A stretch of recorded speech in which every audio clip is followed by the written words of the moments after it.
Hello, everyone. Welcome to the Addicted Mind podcast. We are on to another episode. My name is Duane and I'm your host. And today our guest is Bart Nollenberger. He is a successful motivational speaker, author, and trainer.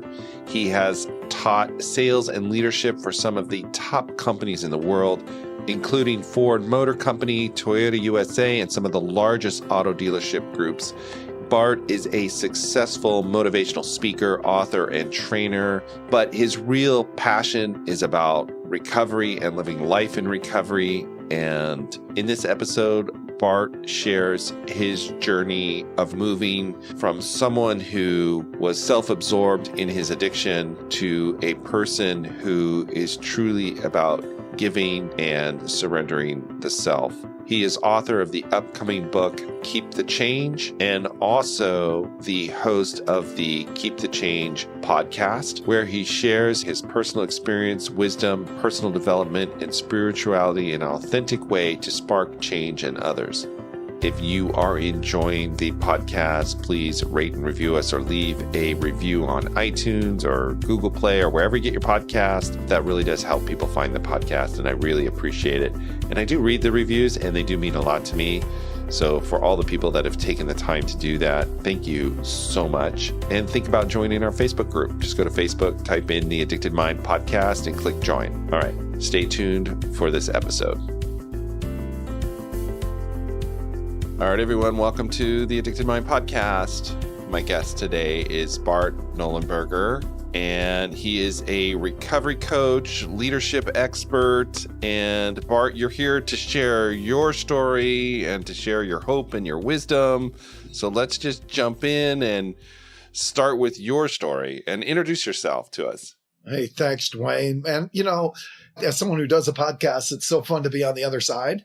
And it's so fun to have that connection with no matter what side you are, with the person that you're having a conversation with. So I appreciate you. I really do. We're just meeting, but I appreciate the fact that this could be the start of a long friendship. So thank you for taking the time to do this, brother. Oh, you're welcome. Absolutely. That's one of the reasons I love doing this podcast too, is, you just get to meet all these amazing people and hear their story. And I love that. So I'm excited to get to know you, and let's jump in. Let's rock and roll. Well, I was born in Toledo, Ohio, and I promised everybody listening this won't be a play-by-play with my decades on the planet. But I was born in Toledo. My dad was a car dealer, upper middle class. My mom was a model. I always like to say she was like Joan Crawford. You know, you never used metal hangers. If you ever saw that movie with Joan Crawford, image was everything in our family. The cars, the houses, everything, clothes, kids, everything was image. So, when I hear people talk about just being in the ghetto and growing up in the ghetto, or their parents beat them up, or they did drugs in the middle of the living room, that wasn't my story. But my dad was an alcoholic, and he was charming. He never beat my mom, but he could be verbally abusive when he drank. And the first decade was great. Everything's perfect. Perfume on the pig. The second decade, I started to notice some shifts. And from that, I started really, really wanting attention. I had attention deficit disorder, and that's not the same. I have that probably too, but not what y'all are thinking. It was, man, give me attention, give me attention, give me attention. And frankly, that became the story of decades. And I started wanting attention with alcohol. When I started drinking, I wanted attention from my friends. I always, looking back with lots of therapy and a lot of recovery, what I realized was I was always drinking to be somebody other than I was. And I just didn't like who I was. Just to get out of your own skin. Absolutely. Yeah. That was my thing, man. If I saw an athlete, I wanted to be like him, and I'd act and walk like him, right? Or my brother was 5 years older and he was always better looking, and I wanted to be like him, or a better athlete, or had more friends. So there was a paper mache around my whole life. Everything was phony. And especially after alcohol came around, everything was, I wanted people to see me different than I was. Humor obviously was a big part of that, because if people would laugh, then of course they were laughing with me. Well, there's like that deep pain, right? That pain, whatever that trauma was that you were running from, to look better, to be something from yourself. You know, it's, you just keep going, and you can't get away from it. You can't ever until you do something really different. Right. No matter where you go. Yeah, there you are. Yeah. Yeah, So exactly. because we only have a bit of time here, I won't take you through the whole testimony, but I will tell you that I wrecked 6 cars in high school. I found cocaine when I was about 20. Alcohol had been the deal up to that point. Every car that was wrecked for 2 reasons. Number 1, I was drunk. Number 2, I was trying to get attention. And every time I'd wreck a car, I'd get another car. So my parents really didn't have a ton of accountability. They didn't want to have to really deal with it. I was one of 2 kids, and I was 5 years younger than my brother. And I think my parents just wanted to socialize and not have that going on, right? Yeah. We got to take care of this needy kid. So, well, it sounds like they were invested in their image, not you, just the image. I think so. And you know what? Really great people, really. But my dad didn't really know how to be a dad. He was a great car dealer. He was great with his friends. But at noon every day, he'd go out and get drunk.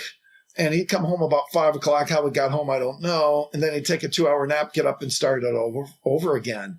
There was never, hey, let's go to ball games. Let's do this. Let's do that. Let's play catch ever. So my mom had to carry the ball with the perfume on the pig, to use a couple of analogies there. And she did a good job.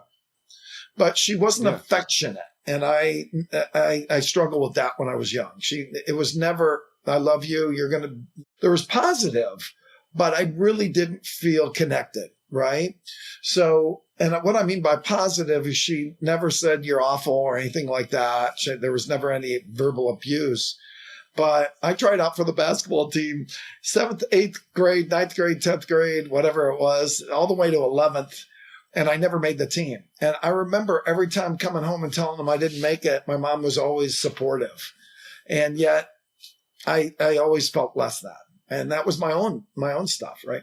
So long story short, I weighed 150 pounds. I was 27 years old. I got fired from a job that paid about $250,000 a year. And I got up the next morning after I got fired, got on my knees, prayed to a God I didn't know for help. And I got this intuition to call a treatment center. And I called them. They had 2 beds left. I got in. And that was kind of the beginning of the end of that lifestyle. 2 weeks in, after lots and lots of therapy, one of my counselors said, "You'll never make it." And I was so mad at him. His name was Gus. I wanted to punch him in the nose.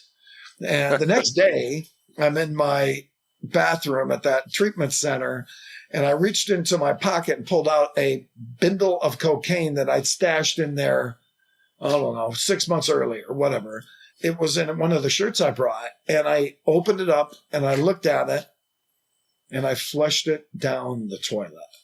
And that was it. And from then, it was the crossroads. It was crossing through to freedom. 2 weeks later, I graduated from that treatment center, got a sponsor, went to 90 meetings in 90 days, went all in. And as of today, I've got 37 and a half years of sobriety by the grace of God from drugs and alcohol. Wow, that's amazing. I mean, 30 years and all that wisdom. I want to go back to that moment where I think you said 2 things that like really struck me that are like, I think so important, is that you made the decision, right? You flushed it down the toilet. Yes. But then you said you went onto the road, right? It didn't stop. Like, I think sometimes when we look at recovery, it's like thought about as like, you know, I make the decision and then it's all good. It's actually you make the decision and then you do the work. Yeah. And I wonder if you can talk about that part, because it sounds like you have a lot of wisdom there. And the way you said that just struck me.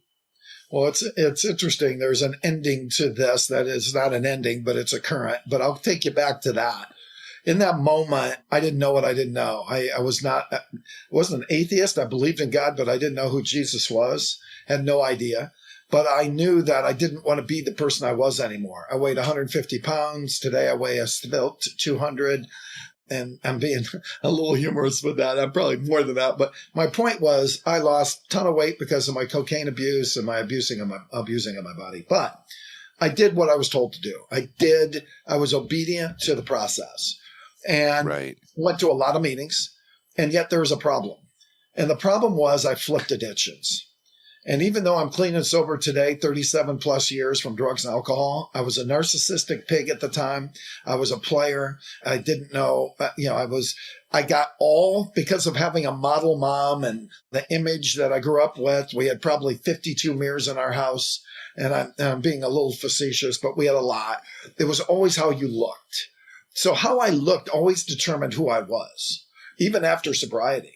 And it took a lot of work, and just recently maybe, that I got to the other side of that. When I'd walk in a room, I want them to notice. You know, that song by Carly Simon, You're So Vain? That was my thing. When I looked good, everything was good. Didn't matter what my bank account was. Nothing else mattered. If I had a person from the opposite sex look at me, boom, that meant I was valued. And I went on that for decades, and it was so ugly. So 10 years after I got sober, I happened to drive by a church in Santa Cruz, California. At this point, I've got 4 kids. I'm married for 18 years or so. And I drove by a church, and I was 10 years sober. I drove by a church in Santa Cruz, California, and there's a bunch of Mercedes in the driveway. And I thought, oh, that's cool, because I was always about image, Duane. And I pulled into the church, and I happened to hear a guy by the name of Chip Ingram, a pastor, talk. And I thought, boom, I'm home. And that was the beginning of having a relationship with Jesus. Now, it doesn't matter what you believe, although it does to me. And I would hope that you believe that. But this isn't about changing your beliefs. It's not about that. I found my higher power. My higher power was Jesus Christ. It just took me 10 years to find him. And when I started to do that, my life started to change. And did it change immediately? No. As a matter of fact, I started going to a thing called Celebrate Recovery, which is a 12-step group. And I got embraced with that, Duane. And then I started going to meetings. But I got to tell you, dude, I was a hypocrite, kept doing the same thing, cussing like a truck driver on the side, being somebody that said they were a believer, but behind the scenes was not, doing the same behavior. So it took me a long, long, long time. And let's fast forward to today, because today I can say that I've got, even though it took decades to get there, over 4 years of freedom from sexual integrity issues. Today, I've got a marriage of the woman of my dreams for 9 years. And between the two of us, actually, I'm exaggerating a little bit. It's a little over 7. But between the two of us, we have 10 kids and 12 grandkids. Today, we just started, 9 months ago, or about 8 weeks ago, a Celebrate Recovery at our church. And we've been meeting with leaders for a year, setting this up. So I'm a slow study. My mom would always say to me, Bart, you're going to be a late bloomer. And I don't know if I manifested that with what she said, or if it was just, it's obviously true. And this season of my life is a total different season than I had in the last 5 decades. It's just, I'm getting pulled in a different direction. And I'll kind of close this part of the story on 2 years ago on my AA recovery birthday, which is June 15th. I had 36 years of sobriety at the time. God said to me, you're going to get deep into Celebrate Recovery and you're going to start one. And Duane, I remember saying, no. I want planes and trains and automobiles. I want big. I want money. I want to build my speaking business. I want to be famous. You know what? As I sit here now and I think about where I am, I can't tell you how grateful I am that I'm listening to what God says, because of my marriage, because I've got incredible children, because of what we get to do with our Celebrate Recovery. I never thought I'd be famous because of my recovery, and I don't want to be famous anymore. But it is not what I thought would happen, but I'm so grateful that I'm obedient to God's message. It sounds like a real freedom from that wound you talked about very early on.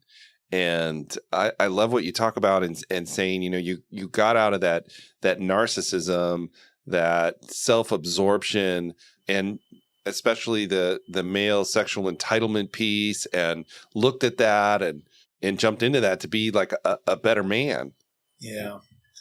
Well, isn't that I think everybody's got a place of pain. It's life, right?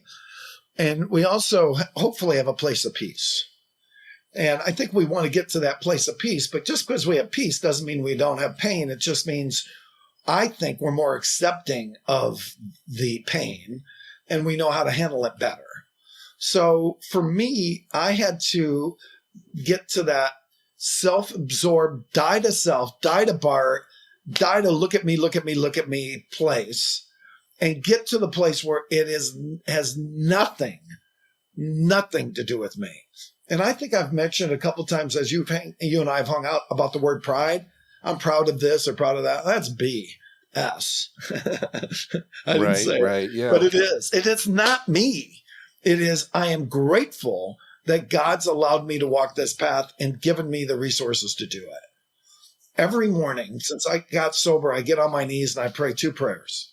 One of them is the 3rd step prayer of AA, and the other one's the 7th step prayer. And they go like this: God, I offer myself to thee to build with me and to do with me as thou wilt. Relieve me of the bondage of self that I can better do thy will.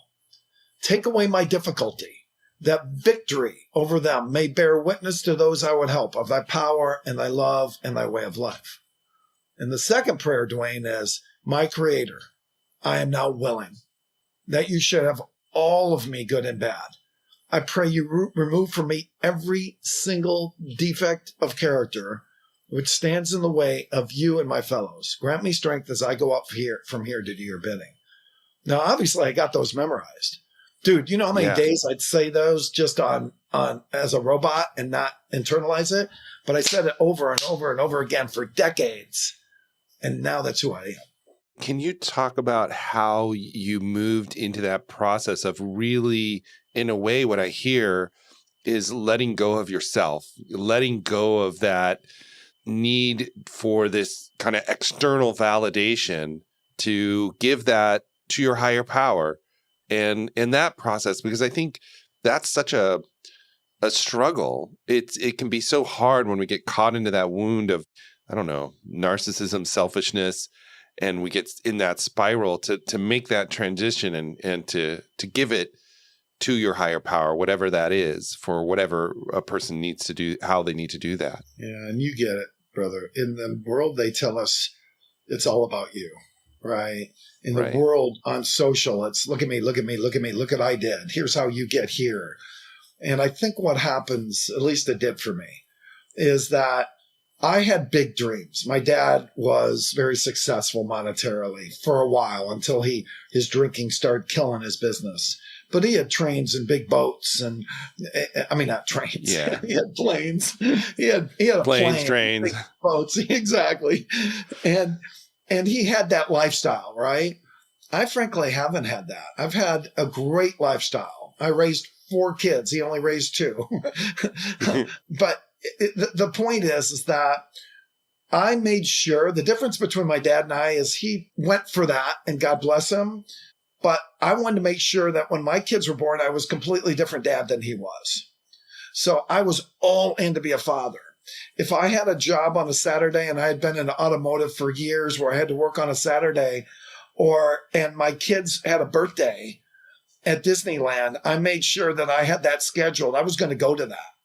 And I lost jobs for that, or my career got pulled back from that. But that's always been the thing. I went to every one of my kids' high school football games, even when I didn't live in the state. I mean, I did all I could do to be all there for them. And today we're great friends. Now, that wasn't your question, but what I would say to this is I knew I couldn't do any of this by myself. I saw the brokenness in Bart. I'd write down all the goals. I listened to Tony Robbins, Jim Rohn, anybody that said write down everything, and I did them all. Yeah. And yet there was something holding me back. And what I realized was I needed to get on my knees every single day. And dude, I will tell you, every day I get on my knees, my world's different. It's just different. When I do those prayers, my world's different. It programs my day. Now, the problem is that when I don't do that, I start getting those old stinking thinking I can do this, narcissistic. Yeah. It's all about you, right? But I need that. And I'm not saying that's for everybody, but it's for everybody. What freedom there is, brother, when I can say, God, take over. What freedom is when I say, God, help me stay sober. What freedom there is when I say, God, don't let me take a left. Let me take a right. When I just give him that and let him walk with me step by step by step. Oh my gosh, my strength is in my weakness. When I can say, I let go and I let God, that's when thy will is really done. And you know what I got to tell you? Dude, I was in the car business for years. And if anybody's watching this in the car business, it's probably going to kill my business, but that's okay. I hate the car business. But what I love is the people. And yet I kept doing it. You know why? Because it paid the darn bills. And even though I think God had a different purpose for me at a certain season, I kept fighting him and doing that because it paid the bills. And that's how I was going to, right?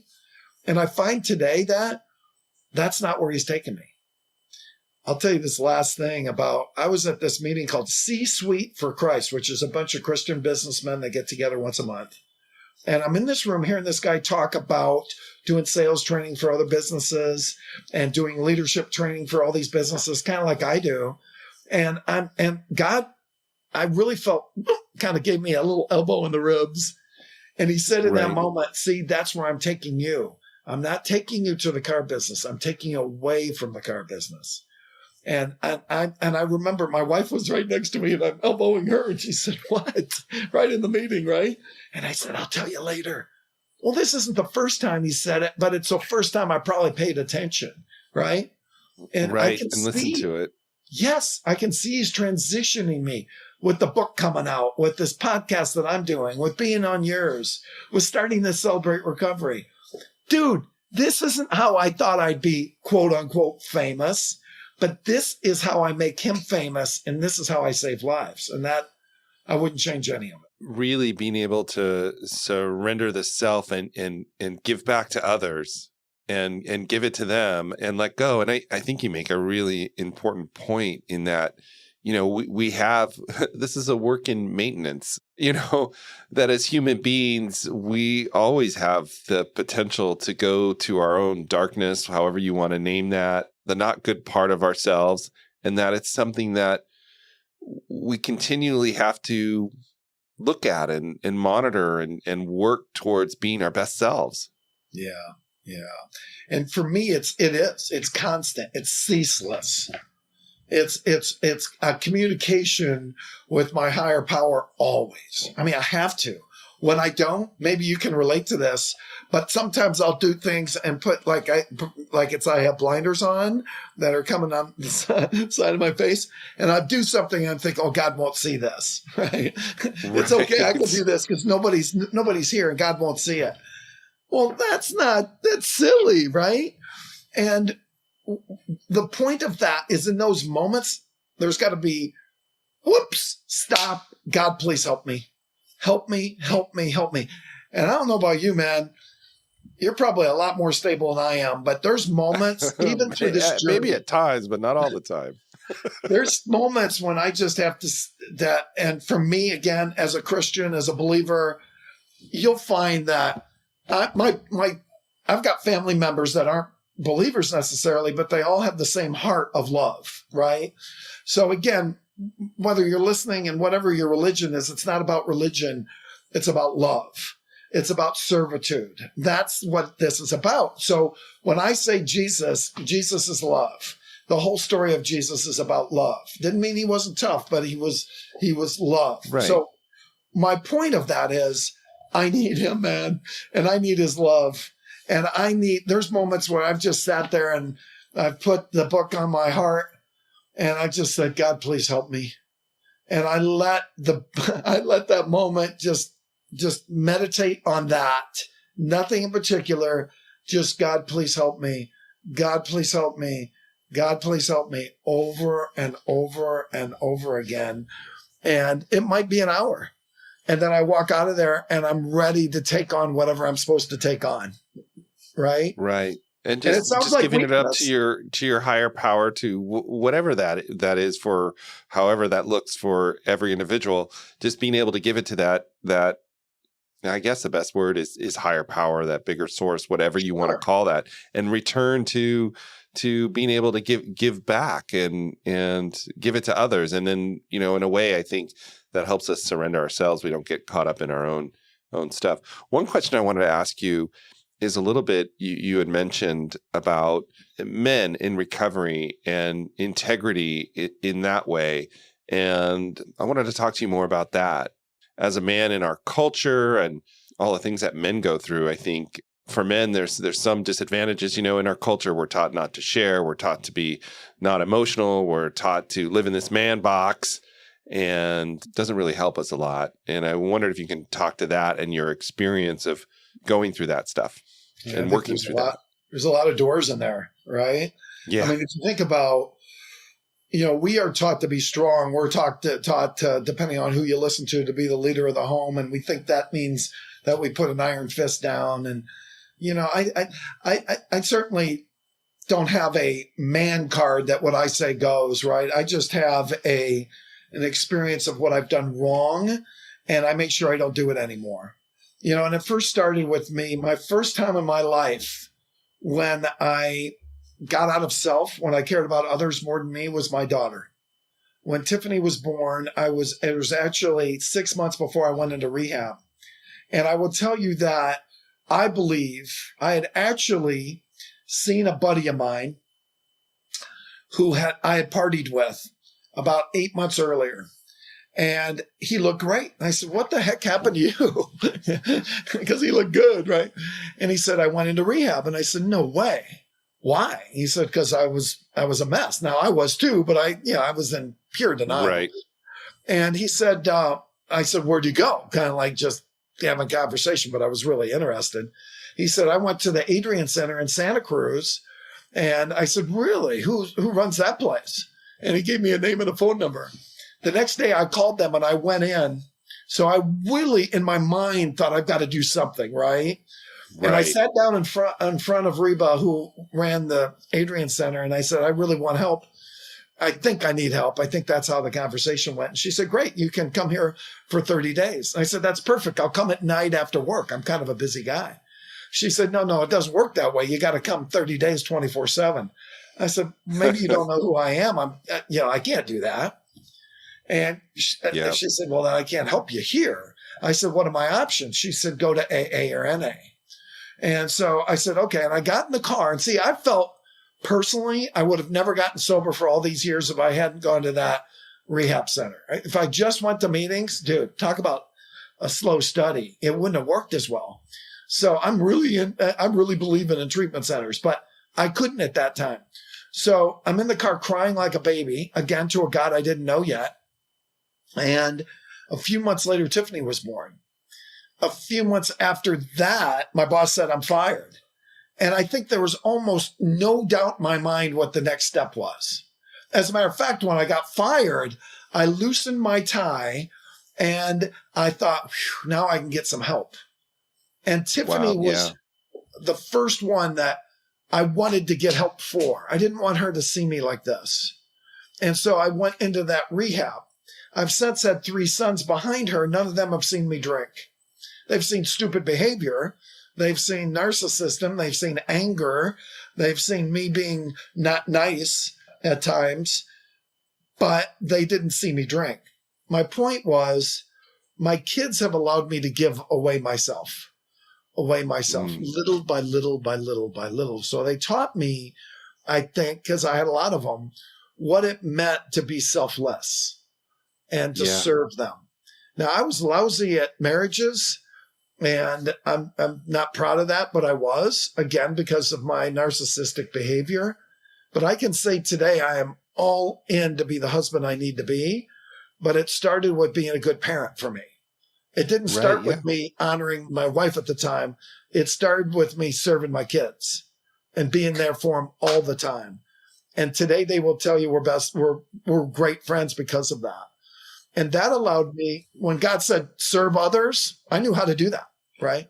I'm so glad you talk about that, because a lot of times there's that, I guess I would kind of call it a myth in a way. Well, you got to do recovery just for you. And I'm like, I understand that thought and I understand that, But in the beginning, a lot of times we start by doing it for other people, not necessarily for ourselves, even though that's, maybe we get there where we can finally do it for ourselves over time, like what you're kind of describing. But I love that you say that, it's like in some ways we can't do it for ourselves. There's too much self-loathing. There's too much pain. There's too much trauma, whatever you want to call it. And doing it for other people in the beginning is not necessarily a bad thing.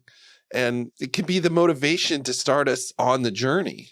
Could be. Sometimes it just takes what it takes, right? It could be. Yeah. We look in the mirror and say, man, I look awful, which is that was happening too. And again, mirrors were always part of my past.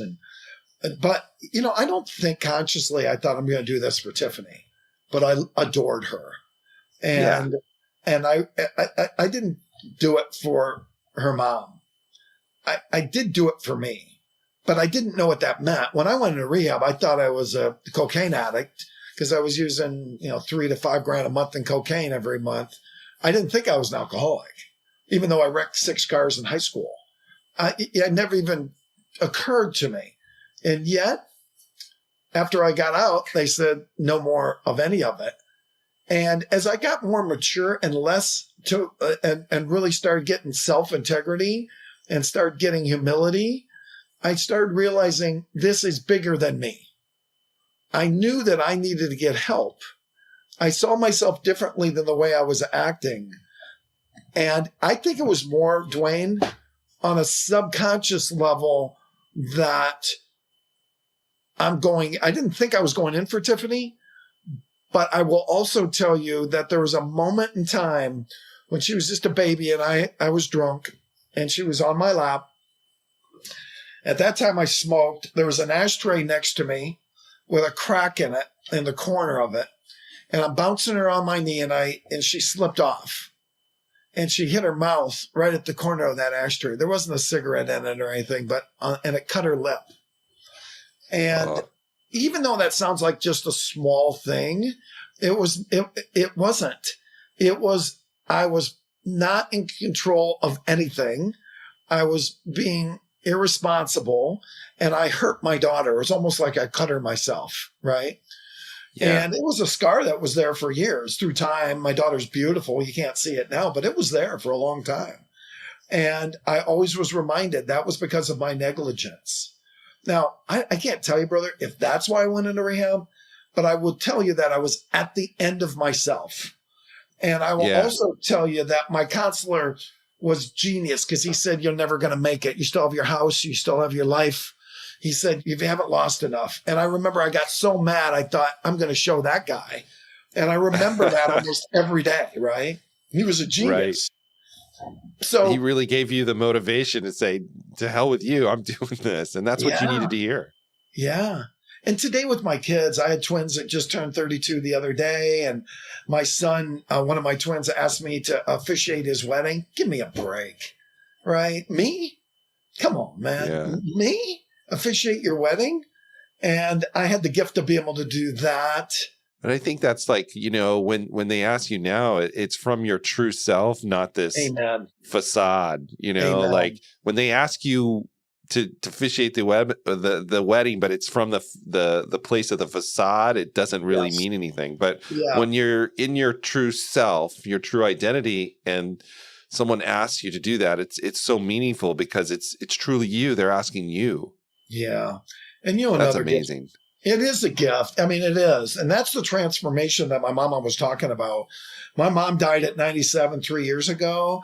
I've got a letter from here that she wrote me in one of my visits. I got a picture of her. I've got mementos of her all over my office. And we became great friends. She became a mentor of mine for business, for life. And she lived in California. I was in Arizona, and I'd go visit her every 5 weeks. And I was a Disneyland son. I just got to hang out, have lunch with her. And those moments were my special moments. And they were the best, right? Even more than growing up moments. She was a good mama. She really was. She came to all my swim meets. She was there for me. She just wasn't affectionate. And she learned. I mean, she asked me, every time I'd see her, she'd she'd lift up my floppy hair and put a little kiss on my forehead and say, love to you. That's how she would do it when I was a kid. And when I was young, or maybe 10, 20 years ago, I said, I love you, Mom. And I would keep saying that to her. And when she was done, she'd say, I love you, Bart. And my point is, it wasn't love to you. It was a very personal, I love you, Bart. Yeah. And every time I'd call her, it was like she was at Disneyland. She'd pick up the phone. Hi, Mom. Oh, hi, Bart. And she was always so glad to hear from me. Yes, I look back and I think, man, I wish I had more time. Or I wish I lived closer to her. Or I wish I did this, or I listened to her advice. She always had good advice, and I kind of blew a lot of it off. But the friendship and the respect I have for her, I can't even put it into words. And what's cool about that is she really also had a great relationship with my wife, Mary. And they were a lot alike. And when I think about what you talked about with Nick asking me to officiate his wedding, his wife, Angie, and him, I really believe they look at our marriage and think, I like their marriage. And again, are you kidding me? I mean, we've got our stuff. I mean, who doesn't, right? And it's Mary's like never her fault. It's always my stuff. It really is. So I always have to look in the mirror and say, okay, what's my role in that? Right. Which, by the way, men, is the question of a lifetime. Get out of trying to argue, take a walk, and ask the question. What's my role in this? If you're mature enough to ask the question and you listen, you'll figure it out if you walk enough. Keep walking till you get the answer. Quit trying to win arguments. That's such great advice. Isn't it? Stop trying to win, right? And I say this as a hypocrite a little bit because I'm still in that place where I want to win. I got to get my point across. But in the moments when we are in unity, and we have a love story. We really do. In the moments we're in unity, I respect my wife so much. And in those moments that we just want to be together with nothing else going on, that's when life is perfect, right? And I think that's what my son saw, and that's why he asked me to officiate his wedding. And again, dude, that's only God. Yeah. That doesn't I didn't do that. Right. Right. And when you get to that space where you are, you get to have those moments like you were talking about with your mom, where it's just that genuine, deep connection with nothing else but just that. And it's such a beautiful place to be and so important. And it takes work to get there. Yeah. Yeah. My mom would get to the point where my mom was not a Christian. I was raised Unitarian, don't even know what that is. But I would pray before every meal, right? No matter if we're out in San Francisco, it didn't matter where we were. I'd say, let's pray. It didn't matter if there was 12 of us in the room or just her and I, we'd always pray. And guess what? Every time we'd have a meal, she would say, Bart, will you pray? Are you kidding me? Now, that isn't me. That is God working through me to do that, right? And I am just a week before she died. Now, again, if you're not a Christian, you might not get this, but if you are a Christian, you get it. A week before she died, I prayed over her that she'd know who Jesus was. A week before she died. And a week later, she was getting ready for a shower, and she was sitting in a chair, and she passed. And all that, God doesn't give us coincidences. Everything is in the synchronicity of this incredible universe we live in. And yet, there's great messages in all of it. You know what I mean? And absolutely. So who I was is not who I am, and I'm just really grateful for that. That is awesome. And I love your story, and I love what you're talking about and just sharing yourself so openly. So you have your own podcast. Tell us a little bit about that and what you're doing and how you're moving this forward and giving it back. Thank you. In 2015, I met a young man by the name of Stephen Copeland at the K-Love Fan Awards in Nashville, Tennessee. I told him about my recovery story, and he said, that's a book. Now, Stephen was actually there getting a book getting an award for writing a book in collaboration with a gentleman by the name of Steve Zeller, who raised 3 sons that were in the NBA. And I met Steve, I met his sons. It was really cool. And I love Steven. He was, at that time, I don't know how old he was, 25, 26, long hair. I just thought this dude's cool. So through the wisdom of God and the wisdom of my mom that said, you're a late bloomer, one day I called Steven and said, let's do this project. So we started on this project that was about a year of writing a book, and the book's called Keep the Change, I think, unless the publisher changes the name. But it's really about how do we go from where we were, that pit, that brokenness, the stupidity that I was in, to this place of peace where all that matters is being obedient to the cause and serving and helping and loving others, right? How do we get to that place of peace where we make good decisions because we're in peace?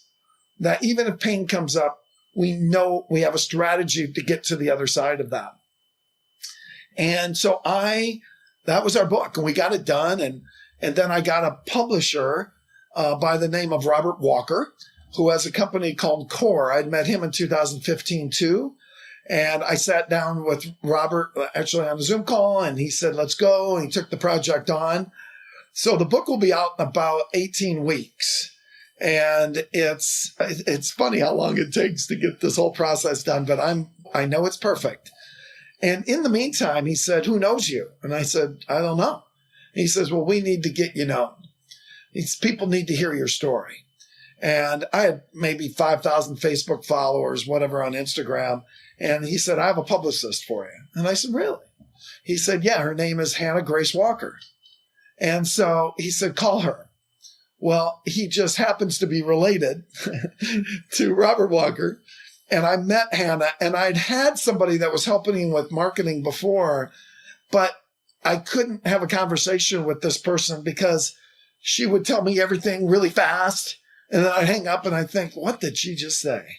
And then I met Hannah, who is the sweetest thing and comes from this incredible peace and place. And I thought, that's a person I want on my team. So she became my publicist to help me get known, I guess, is kind of the thing. So that when the book comes out, people buy it. So here's the deal. In the middle of that, I decided, I don't know why, to do a podcast. It's like, I always kind of wanted to be Larry King. Why not? So I found somebody that told me how to do a podcast, and I hired him to edit it and do it weekly. And we're on Apple and Spotify. We're on about our 18th week, I think. And we've had people like Pat Williams, NBA Hall of Famer, who's written 120 books and who has 19 kids and who just has an incredible journey of success and of pain too, but how he's got to the other side. And Pat taught me on that when, again, he's 82. He said he wants to write 20 more books. And he said, when you get older, you got to set more long-term goals. He said, by the time I'm done, I'll be 118. By the time I get those books done, I'll be ready. And I love it. I love it. Might be denial, but that's okay. Denial's okay sometimes. It's all right. So I've had some great guests, people that are in the automotive field that might have dealerships. That one guy, his parents beat him up every day for years. He was in a very abusive relationship, and his parents were in an abusive relationship. And today he's got beautiful family, and he is a believer that is just on the mission for changing lives. So the quality of humans, I don't know how many people are on the podcast. It'll happen when it happens. But the quality of humans that I've gotten to meet and to connect with has been life-changing for me. I don't know about the audience, but it's really been life-changing for me. And my favorite, I hate to call it fan because I don't like that word, but my wife, every Thursday morning, man, while she's getting ready, she puts my podcast on. She's always the one that says, that was great. And it might have sucked, but she just finds a way to find she's praise. cheering you on. You're sharing your message. She is so great. That's awesome. And, it's just like today, being able to get to know you and hear your story, It's one of the reasons I love doing the Addicted Mind podcast is getting to meet all these amazing people like yourself who, you know, are out there sharing their story, sharing messages of hope, and giving people, you know, just some skills, some information that they can use to move forward and find that peace that is there waiting for them. So I think that's awesome. So before we end the podcast, I like to ask this question of every guest that comes on, just as we end, and that is someone out there, maybe they're in pain, maybe they're struggling, maybe they're hurting, and you could tell them one thing. What would you want them to know? What would be your message? Well, I think you've got to figure out, you have to get out of yourself. You know, you already know my beliefs and what I've said about that. And when God found me, I didn't find God. And I think that was a huge piece. The walk with God has been the number one thing. Getting on my knees every morning and saying those prayers has been instrumental. I've had good sponsors. I've had bad sponsors. I've been a good sponsee. I've been a bad sponsee. All that's huge. But there's one more. And that is the 12 steps of the book of Alcoholics Anonymous are critical. The 12 steps of Celebrate Recovery, they're the same thing pretty much. Critical. And not just for people in recovery. They're great life lessons. I used to work for a guy named Eustace Wolfington who had business principles. And guess what? His business principles were modeled after the 12 steps of Alcoholics Anonymous. So wow. The book that I've done, Keep the Change, has 12 chapters. And each step is a step of recovery and what my story is and how it applied to me and how it applies to every human listening, whether they're an addict or not, because they're great leadership lessons. So no matter where you are, start with your knees, ask for help, which is what I did. Even if you don't know God, just praying and fake it till you make it, and listen to that still small voice, and get to a meeting, and walk in and do what, and find somebody to lift you up and mentor you that you can trust, and walk the steps. It's a critical piece. The steps will change your life, but you have to have God in there, and you also have to have a team in there that love you every step of the way. Thank you so much, Bart, for coming on and sharing your story. Real quick, if they want more information, where can they find you? Right on. Bart Nollenberger, you can see that right there on the screen if you're seeing it, or if you're listening, it's Nollenberger. I'm on Instagram. I'm on Facebook. I'm on LinkedIn, all under the same. I think Instagram might be Keep the Change as well. You can call me, and I'm going to give you my cell number right now. It's 480-327-8751. That's 480-327-8751. I'm a speaker. I speak all over the country, leadership groups. I speak to recovery groups. I'm a mental health coach, so I speak to that. But I'm also a coach, a life coach.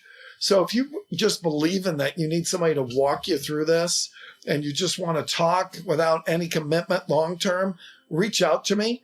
My email too is Bart, B-A-R-T, at bartnollenberger.com. Again, let's hang out a bit. Let's not think about a long-term coaching agreement. Let's get to know each other. And then if you want to do something, I'll be here for you. But Bart at bartnollenberger.com or 480-327-8751. Thank you. I will put all that information in the show notes as well at theaddictedmind.com. So check it out. Bart, thank you so much for coming on. Me, brother. Thank you. So nice to meet you. And I hope that we get to hang out and have some lunch sometime and get to know each other even better. That would be great. God bless you, brother. All right, everyone. Thank you for listening to the Addicted Mind podcast. As usual, all the show notes will be at theaddictedmind.com, so check them out there. If you've enjoyed this episode, please share it with a friend. And think about joining our Facebook group. Just go to Facebook and type in the Addicted Mind podcast, click join, and continue the conversation online. All right, everyone. I hope you have a wonderful rest of your day, and I will talk to you on the next episode.